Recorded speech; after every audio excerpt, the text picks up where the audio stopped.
Hi, this is May. And I'm Joy. Welcome to the QWERTY Writing Life podcast, where we have candid chats about our creative lives. May and I are friends, writers, and creatives who want to share our endeavors out loud. On this podcast, we're here to encourage each other, and you too, and share tools we've discovered or made up. So you can follow your passions with a little support. So grab your tea or your coffee, and let's get started.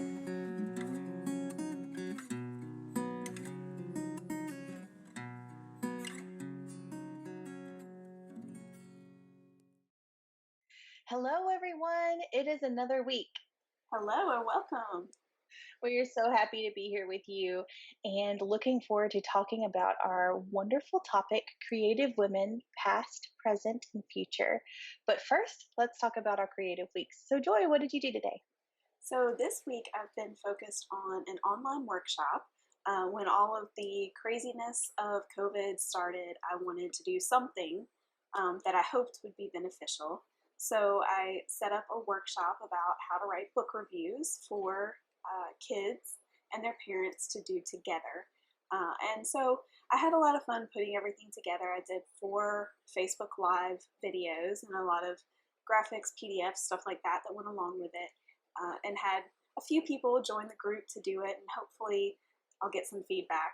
I think that in looking back, I think that there's so much stuff right now that's free and is out there for people to do that is just overwhelming, and people don't really have extra time right now. In fact, it's probably the opposite. So it may not have been the best time to do it, but I'm glad that I did, because this is a topic that started as a 3 blog post series that I wrote a while back.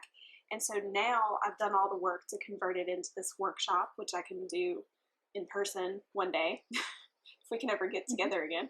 And then also it worked really well to do it online in the format that I set up. So that's been kind of cool, just making graphics to go along with everything and thinking through how to separate the thoughts and the tips and the things like that, and how to gear it toward kids, but also make it something that can be done as a family, to kind of bring the family together around books. So, yeah. So what about you?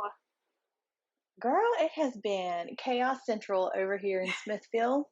I'm so excited about your workshop. So I just wanted to say real quick, I think it was a really good idea, because they're kids that they read these books and they kind of want their opinion heard, and they want to tell people about them and they don't know how to. So you're giving them a really thoughtful way of doing that. And of course, reviews are a big deal for all of your authors. So they're supporting their authors in the way that they can, because they can't make money yet. Right. And you're also kind of prepping them too for real life criticisms and how to do it in a way that is beneficial not only to themselves but to the people who they're giving criticism to. It's just really cool, because it's more than just a book review. It's like a life skill.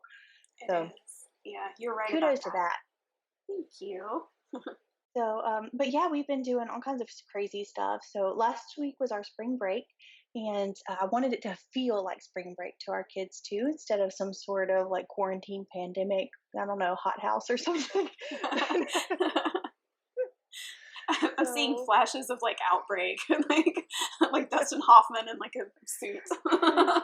So we did a lot of like arts and crafts and things like that. We worked out in the yard, we played in the yard, lots of stuff with like water hoses and things like that. But one of my favorite things that we did a lot of arts and crafts too.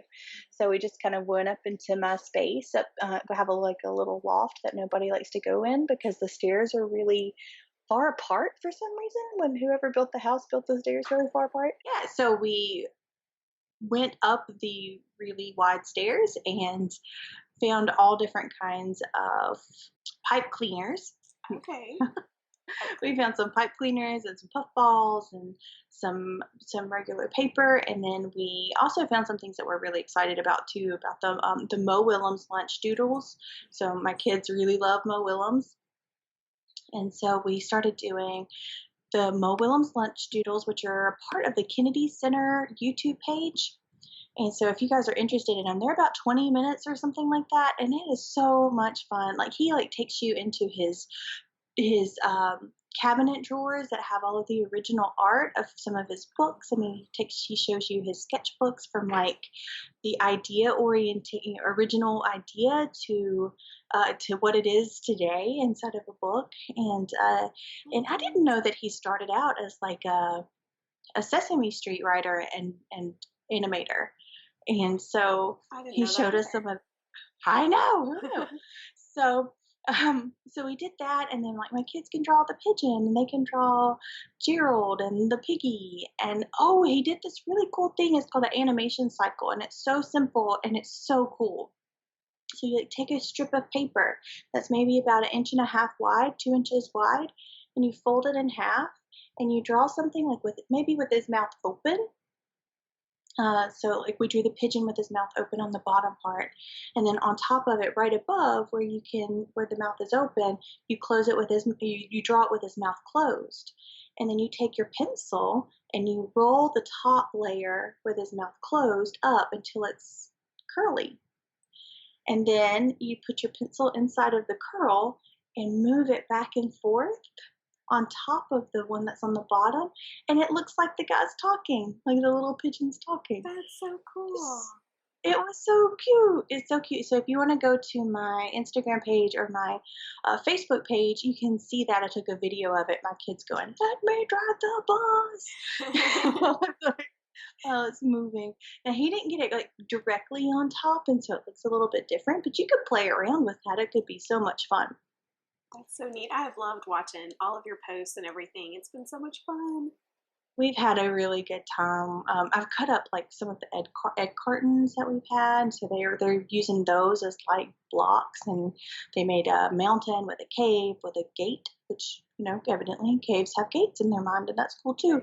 So just lots of creativity happening, and this week has been a little tougher because I started back to work and I had to move my office home. And so I don't have all that extra time to hang out with the kids and do these kind of things, but they're creating on their own now. So hopefully last week gave them some foundational things, and just the freedom to create at home too, as I plow away on the computer. So it'll all work out. Y'all are gonna do great. Oh, yeah. For sure. It's going to be great. And then next week we start school on top of everything else too. So I'll let you know. If I'm alive, I will let you know how it's going. Oh, goodness. And next week we will be doing our interview with a creative, and that is Rachel Ritchie. So she's going to be on, and she is another writer mom. So I know she's dealing with some of the same things right now with having her kids at home and trying to teach them all, and on top of everything else.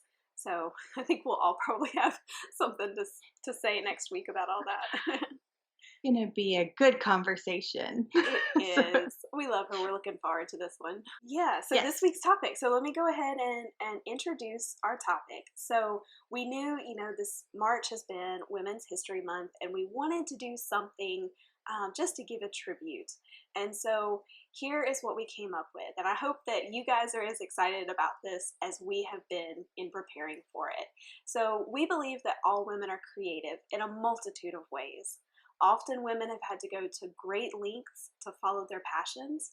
For example, a lot of women writers in history had to use men's pen names in order to get their books published. Or maybe they had to sue for the recognition they deserved for something that they did to make events that have definitely altered history. We're going to talk about a couple of those as we go. That took creativity in and of itself. And in addition to recognizing the creativity of women, we want to highlight the inspiration many have filled us with as we pay this tribute to the creative women of our past, the present, and future. So there we go. That's our topic. That's right. And at the end of all of this, we will also give our sage advice to future ladies too. We hope it's sage anyway. I don't know. Yeah. We'll let you figure that out. Sage so far. Can we say that? Okay, so this is how I found Sojourner Truth. She's the first lady on my list. We were doing the travel journal, and my supervisor wanted to call it Sojourner. And I was like, oh man, I think that's great, but I want to get the exact definition of what Sojourner is so I can make sure that everything that we're doing fits into this, under this title. So I typed in Sojourner, and one of the first things that came up in Google was Sojourner Truth. And I was like, who is this? And this has been a long time ago, guys. So she has stuck with me. And so when Joy brought up this topic, I was like, she's one of my gals. She's one of my gals I'm putting on the list. So Sojourner Truth was sold into slavery at 9 years old with the name Isabella Bonfree. She was abused by her owners, forbidden to marry the man that she loves, promised freedom by her owner, and then was rejected it, walked away with the child that she could. She actually had an infant at the time, and she walked away, literally walked off of the plantation into the woods to be free. She became a Christ follower, and when she was legally free, she went to court against her last owner, who illegally sold her 5-year-old son to a slave owner in Alabama. She won that court case and got her son back, which is one of the biggest things to me, because she went into a white man's court and she fought against another white man to get her baby son back. And I just would have loved to have been a fly on the wall to know exactly what words she used to convince these people at this time to get her baby back. She changed her name to Sojourner Truth because she said that the Lord called her to travel and to preach her truth. And she couldn't read, and she was a Black woman. And so the odds were already stacked against her. And in spite of all of that, she became this well-known force for Christ and for women. So she began to advocate for women's rights, and she was an abolitionist as well. So she published her memoirs in 1850, The Narrative of Sojourner Truth. She spoke her tale to a transcriber, and she advocated for Blacks to fight in the Civil War, and they were able to do that. She helped get that done, and whenever that was solidified, she brought food and clothes to them in their camps. So she had an audience with Abraham Lincoln. She cut prominent women's rights ties when the people who she was working with said that they would support women's right to vote, but not Black women's right to vote. Her most well-known speech was called Ain't I a Woman? It's short and it's blunt, and it's so powerful, and it's focusing on the hypocrisy of men and the fact that women work just as hard as men do to get the things done, and that Jesus came from God and a woman, and men didn't have a thing to do with it. Oh, that's funny. Isn't it? I definitely am going to have to listen to that. Absolutely. And guys, there's going to be a link in the show notes too for a YouTube video of Kerry Washington interpreting Ain't I a Woman speech. She brought tears to my eyes. She brought chills to my skin. She did a really, really good job. And I also have a couple of links if you want to learn a little bit more about Sojourner Truth. I have some links in there for you there. But something that I thought was really kind of sums her up is that she focused on the humanity of people, not the color of their skin, not the gender that they were. And she actually has a quotation saying, "Religion without humanity is very poor human stuff." That's what I got. We've got a lot of people, so I don't want to take all of the time. But yeah, definitely check up on Sojourner Truth if you don't know a lot about her.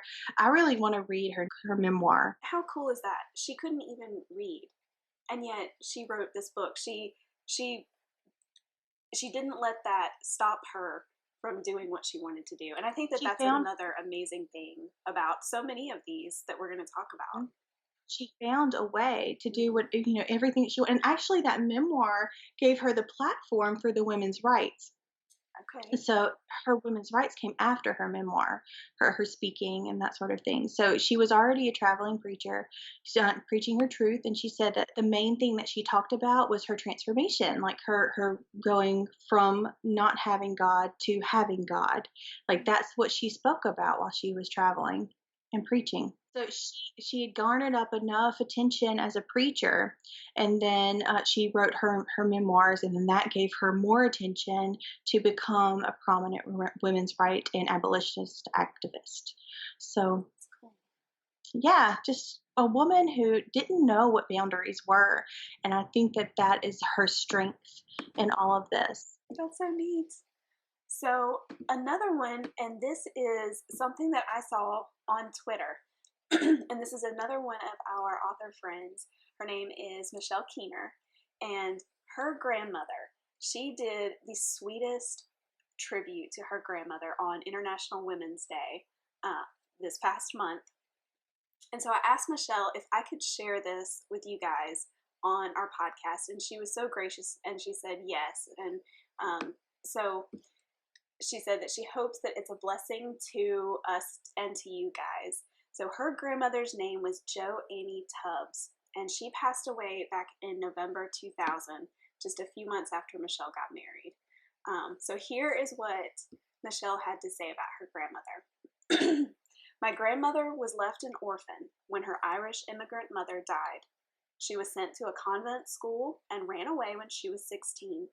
She married a sailor, but after World War II, he abandoned her, and she became a single mother. She worked as a cocktail waitress, a teacher, and eventually got a job with the government. She worked on the Apollo space program, met Neil Armstrong, and her name is engraved on a plaque left on the moon. And I should have thought to tell y'all this or figure out a way I could show you, but she actually has a picture in her Twitter thread of her grandmother in mission control in a smart looking little blue suit. It's so cute. I love it. When she was repeatedly passed over for promotion and forced to watch men she trained be promoted over her, she sued the government for sexual discrimination and won. So she retired and helped raise me. She taught me how to crochet, how to smoke, not on purpose, and how to make mashed potatoes. Her hair was fire engine red, and she drove a yellow Firebird that she cut the seatbelts out of because they wrinkled her clothes. I love that. Okay, can I just say, like, I want to hang out with this lady. Like, seriously. When she died, she had advanced dementia. She didn't remember what year it was, but she told me stories about Hell's Angels and NASA, and she still didn't take any crap from anyone. She smuggled cigarettes into her nursing home and asked for her dog to visit her. When she died, she left me her Irish spirit, a ring her ex-husband won in a poker game in Japan, a lace tablecloth that took her 3 years to crochet, and a pack of unfiltered Chesterfields. I just love that tribute to her grandmother. I thought that was pretty special. Oh my goodness, what a woman. Yep, so Jo Annie Tubbs, you are remembered. And That's special. That's so special. That is so special. So when I saw that about her working, in NASA and having all of that go on, it made me think about all these books. I know that there's a movie coming out soon, or the book, or whatever, maybe a combination of the two. But I found a link that I'm going to put in the notes that has 7 books that tell the real story of women behind moonshot. And I just think that this is such a neat story that we're starting to see more of these stories come out and come to light. And so if you guys read those books or you watch some of the movies, you can think about Jo Annie and think about Michelle and her relationship with her grandmother. And Michelle is making her mark too. Oh, she is. So just a fabulous author and a wonderful positive presence on social media and stuff as well. So following in her grandmother's footsteps, making her mark. Yes, so true. So another thing that I was thinking about books, and not necessarily just the women writers behind the books, although that's important in itself, but the first book that came to my mind when we started talking about creative women in history, and especially those that maybe you don't know a lot about, I immediately thought of Snowflower and the Secret Fan, which was written by Lisa C., one of my favorite authors. And this book is all about the secret language of women in China. And y'all had never heard about this until reading this book. And it is just the neatest thing. So the women in China would write letters to one another in a language that was only for women. So they could, when they're separated from their families, they go off to, be married to some stranger, and they become part of his household under his mom and all of that goes along with that.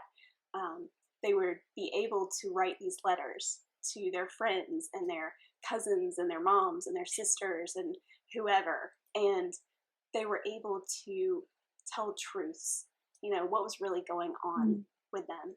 And it's just a beautiful book. So if you guys are looking for a book, if you enjoy historical fiction, I highly recommend this one. But Lisa C. writes a lot of books like this that she has found so many stories that, aren't as well known, I guess. But I'm going to put in the links not only a link directly to Snowflower and the Secret Fan, but also another one that goes to all of her books, her historical fiction books. So you guys can look at all of those.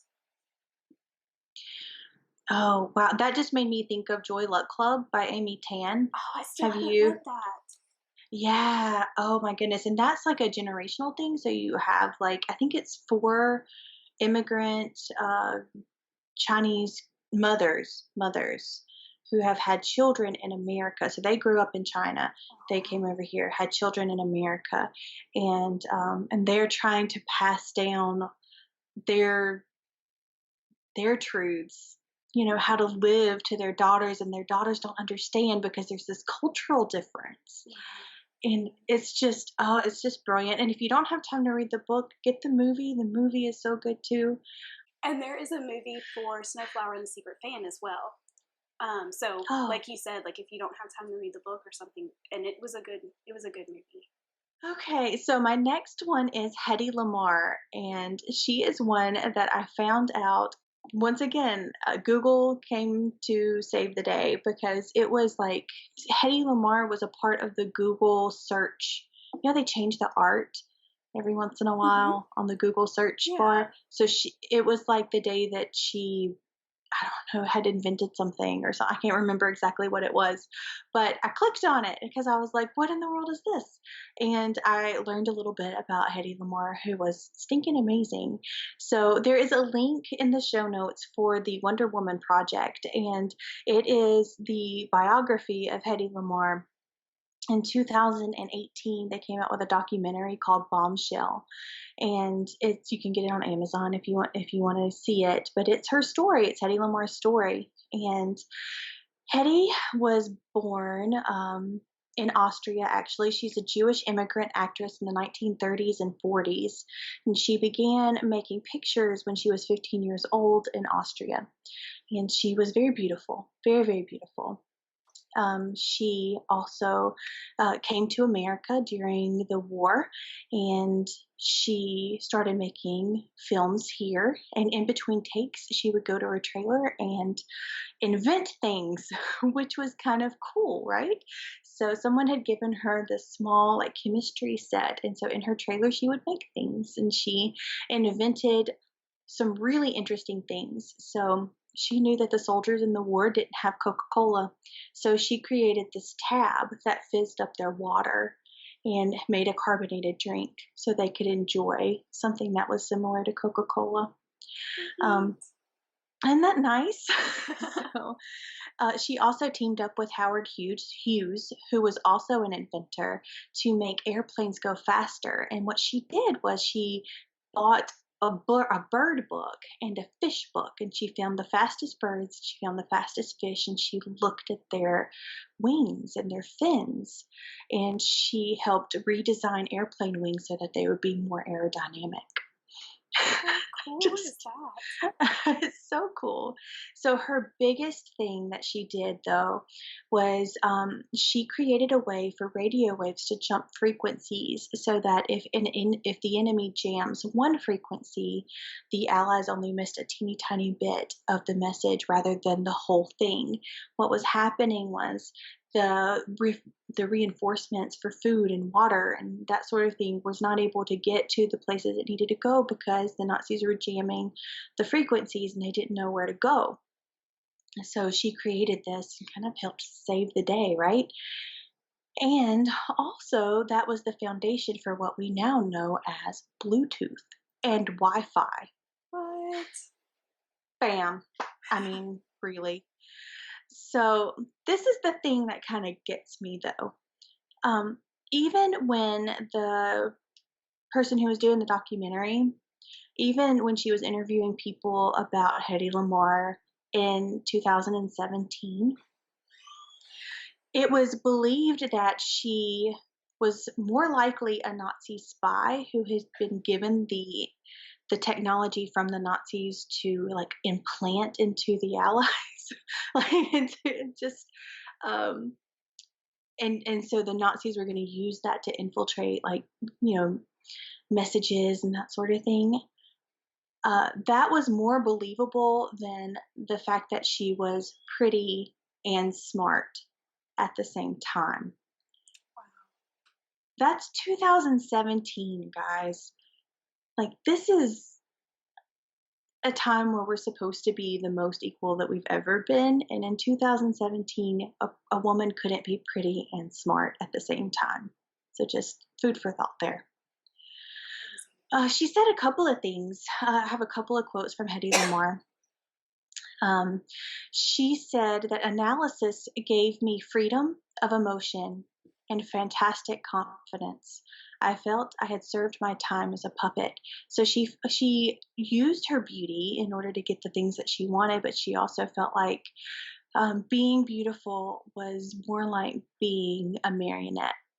And then toward the end of her life, she had children, and so she would call her son and leave these messages on his answering machine. And one of the messages that she left him was a poem, and this is a line from the poem. Give the world the best you have, and you'll get kicked in the teeth. Give the world the best you have anyway.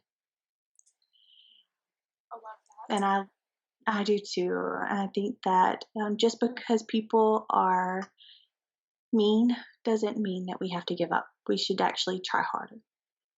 I agree. I agree so hard. Oh my goodness, I love that. This is something that, and I hadn't planned to toss this in there, but I'm going to make it quick. So I was a journalist, and even though it hadn't been all that long ago, you still I would get those looks like young girl reporter, she doesn't know anything. And so what I would do is I just decided I was going to prove them wrong. And so every single person who gave me that look, it wasn't long before they realized I was the reporter they wanted to come to. So yes, I so love that.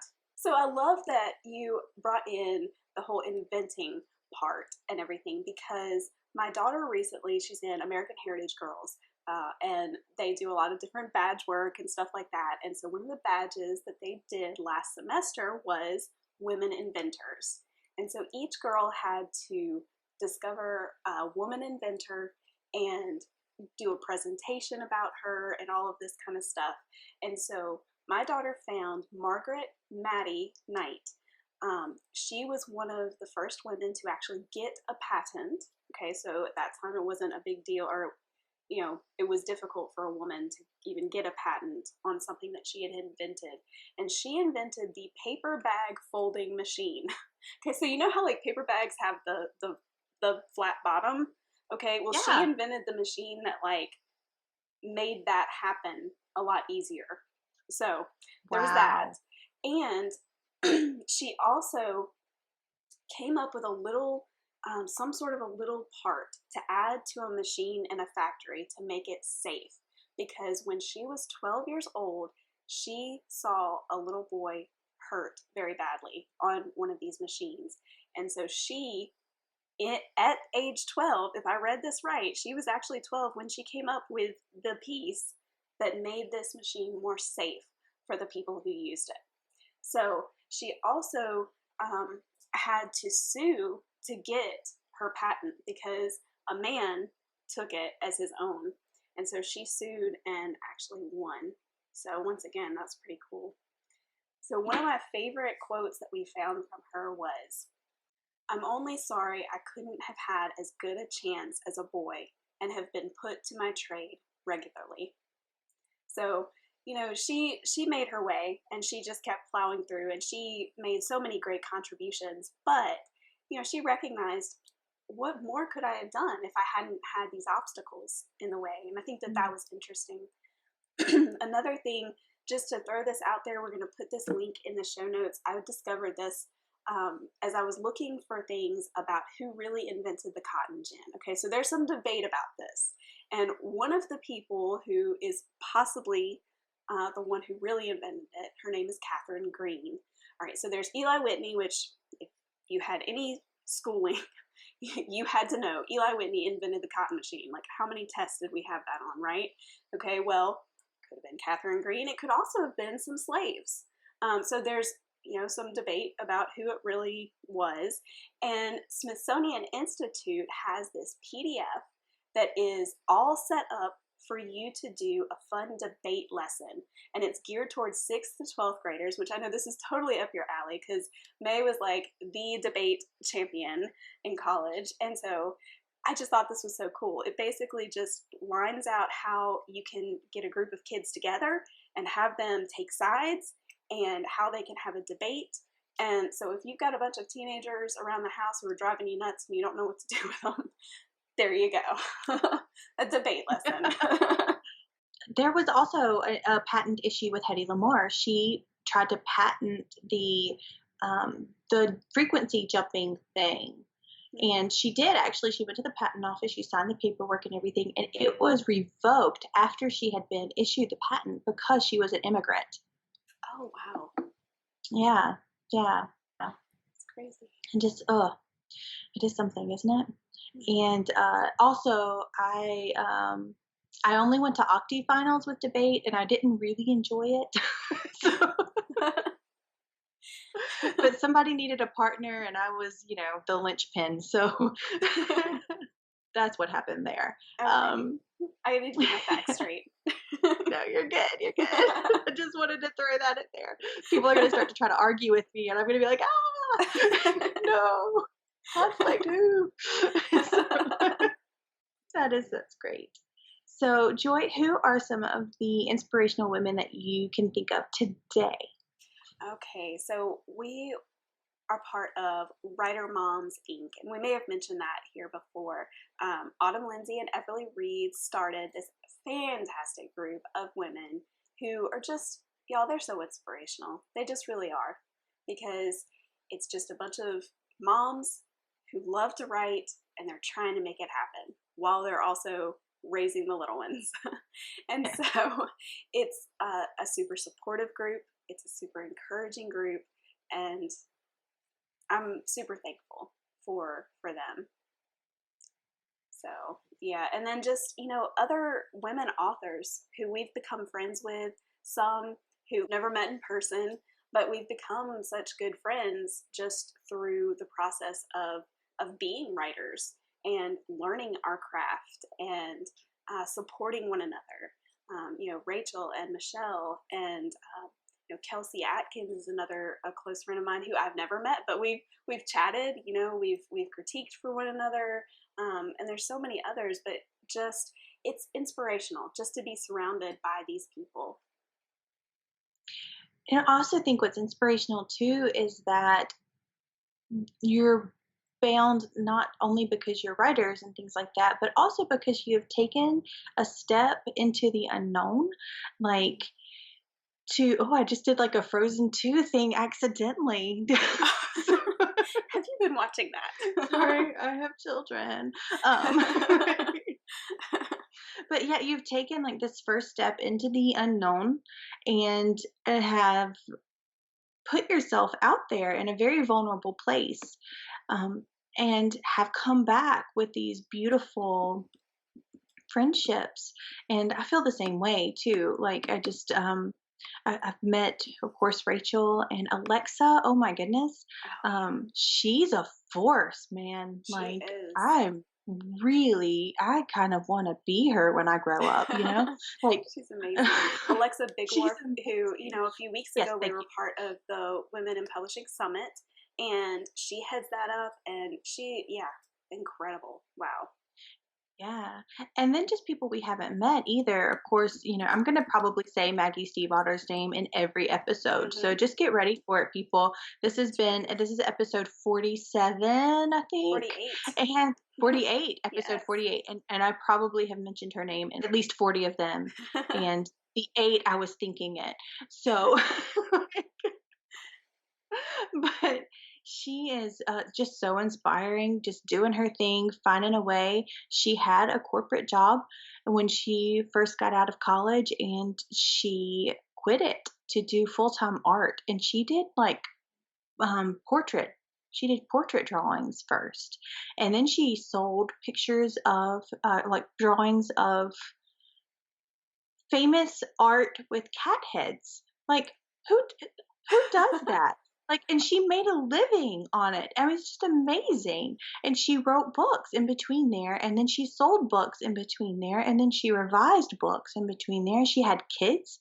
Like, I mean, she is, and she also didn't let a label define her either. And that's what's so important too, I think, as we're going through all of these people. You know, just because Hedy Lamarr was a film star, she didn't stop doing the things that she loved to do, which was create, and you know, just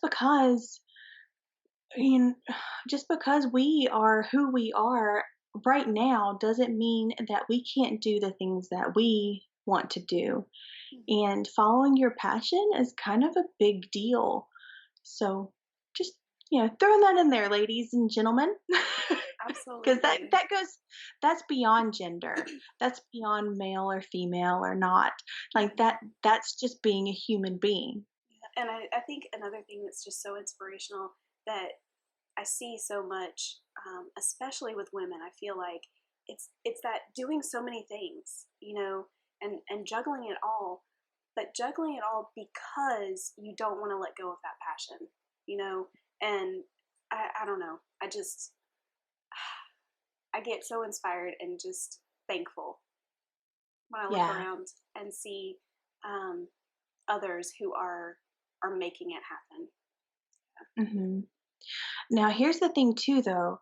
It might take you 4 times longer to make it Mm-hmm. happen than So true. somebody who only has 2 things and you have 12 things. But that Yeah, doesn't mean it won't happen. exactly.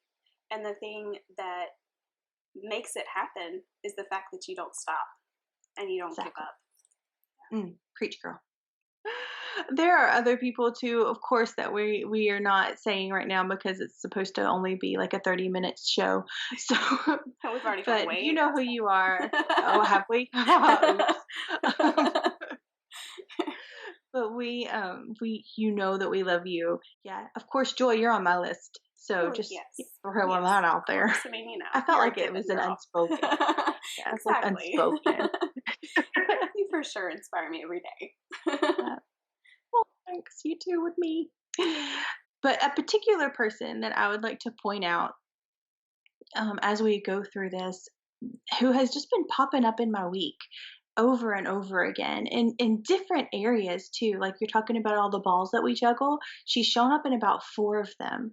So I was like, and I just thought this has to be a sign, right? That I need to be talking about her on this podcast tonight.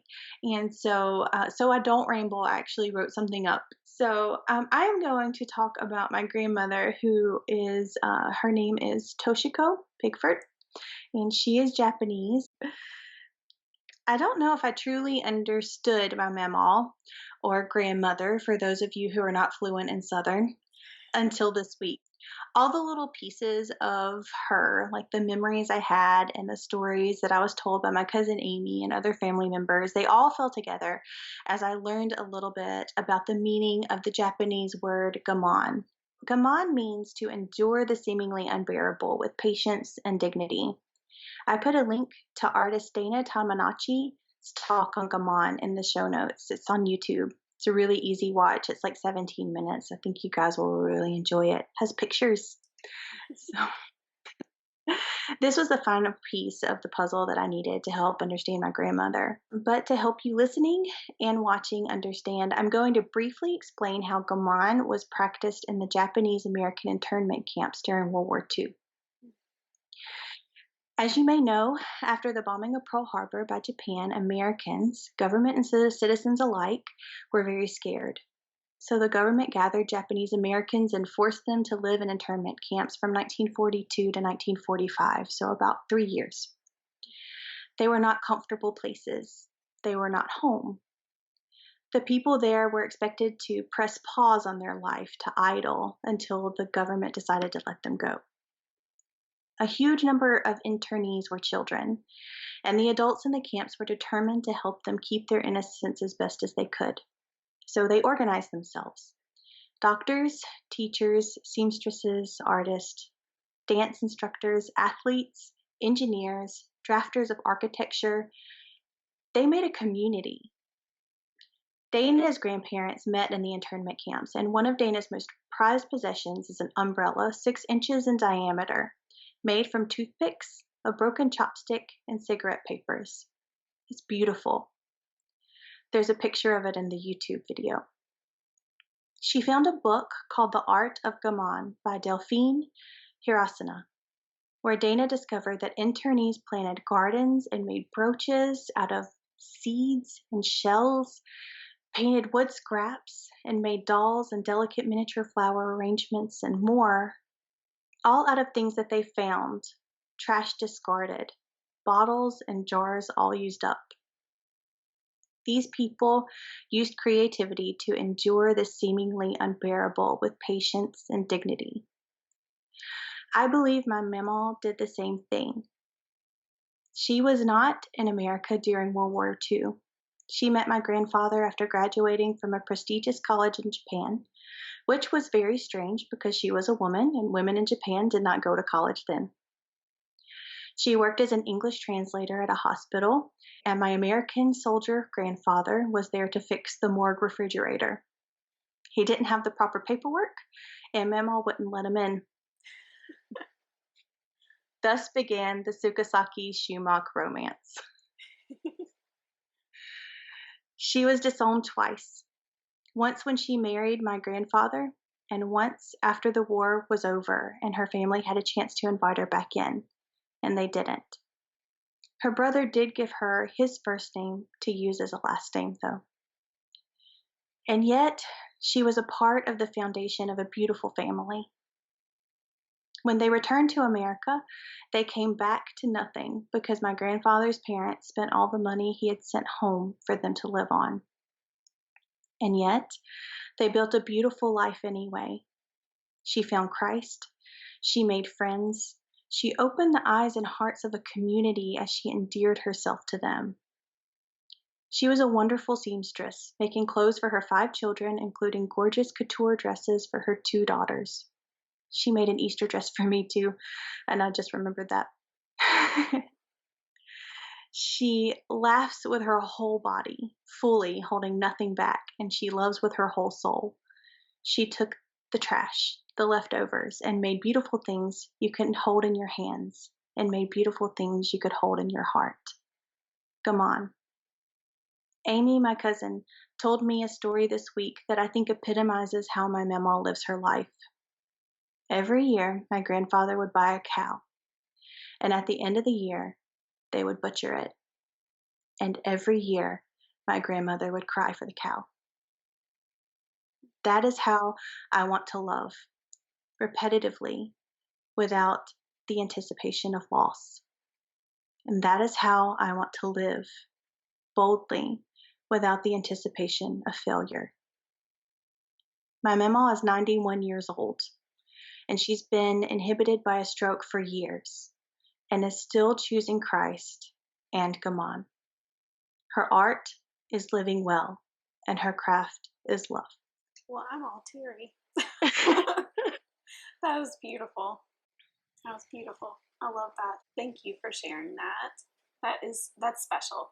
So I thought of a couple of people in particular. So my sister Jane has always been a huge inspiration to me.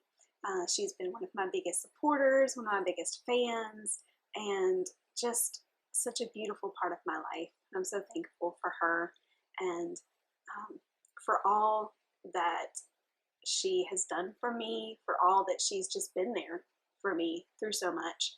I feel like, she has been a constant, and I hope that the feeling is mutual that, we've been there for each other. And I think that that's a good sister bond thing. Just knowing that you have that sister there. And then I had to think about my daughter. So, I have a daughter who's rapidly becoming a young woman. She's growing up, and so she inspires me. She inspires me to be better and to be a better example, to showcase the things that I hope she will reach for in the future, in her future. All right. Yeah. Do we have any sage words? Okay. Sage words. Okay. So I was thinking about this part, and I was trying to think, like, what would have helped me when I was younger, and trying to figure out all of this stuff. And I'm going to say this that I think would have helped me, but I was probably too stubborn when I was younger to actually follow anyone's advice, so I probably wouldn't have changed anything. So be smarter than me, friends. And I'd also I would say this to anyone, but particularly to women, because that's what we're taught. We are taught to validate our worth, our purpose in living by garnering the good opinions of others. So here is my advice to young women particularly, but to anyone. If you're waiting in a dark corner for a man, a woman, a family member, a friend, a stranger, anyone to point in the shadows and deem you special, you're looking for your worth in the wrong place. Try not to need someone else's validation of your talent, of your self-worth, or of your ability to be more than you are right now. Believe in yourself first, then the others will follow. The God who created the stars and the colors of the sunset already said, "This is good. You are good." Trust his judgment and practice living instead of waiting to live. Practice living instead of waiting to live. That's beautiful.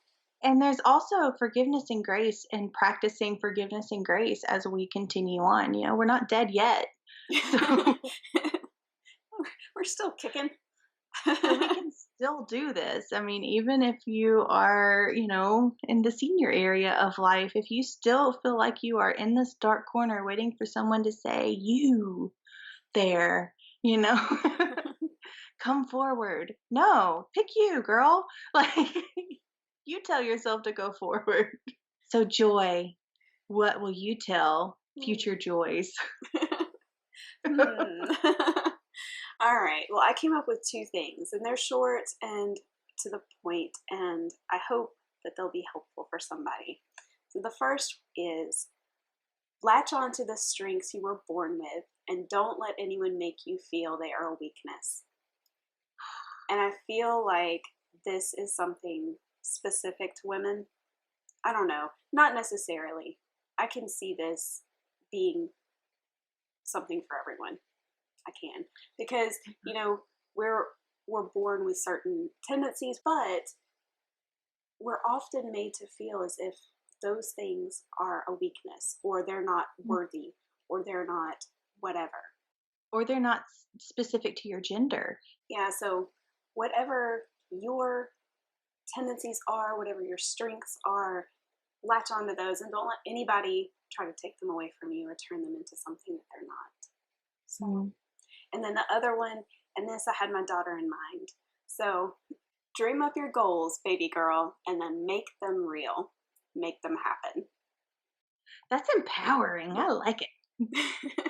All right. So I think it's time for a QWERTY challenge. Me too. And boy, have we filled up your minds with all kinds of things to think about.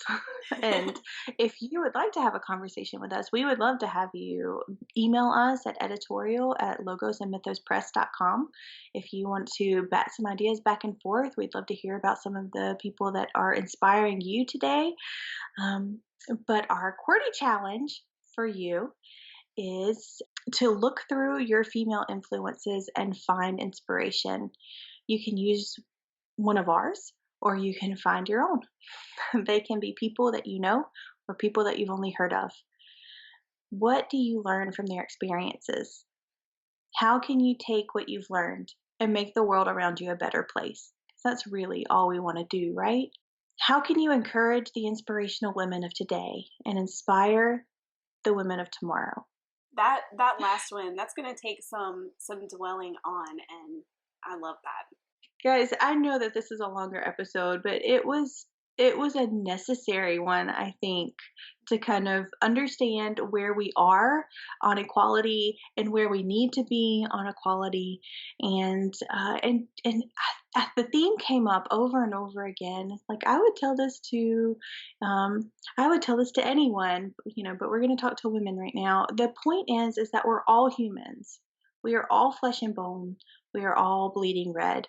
So let's try to act that way toward each other. Mic drop. Boom. Oh, goodness. We hope you guys have an incredible week. So go forth and take a moment to thank a woman in your life for her inspiration. Okay, guys. See you next week. Bye. Bye. Thanks for listening until the end. Seriously, you're a trooper. Do you think QWERTY Writing Life is the bomb?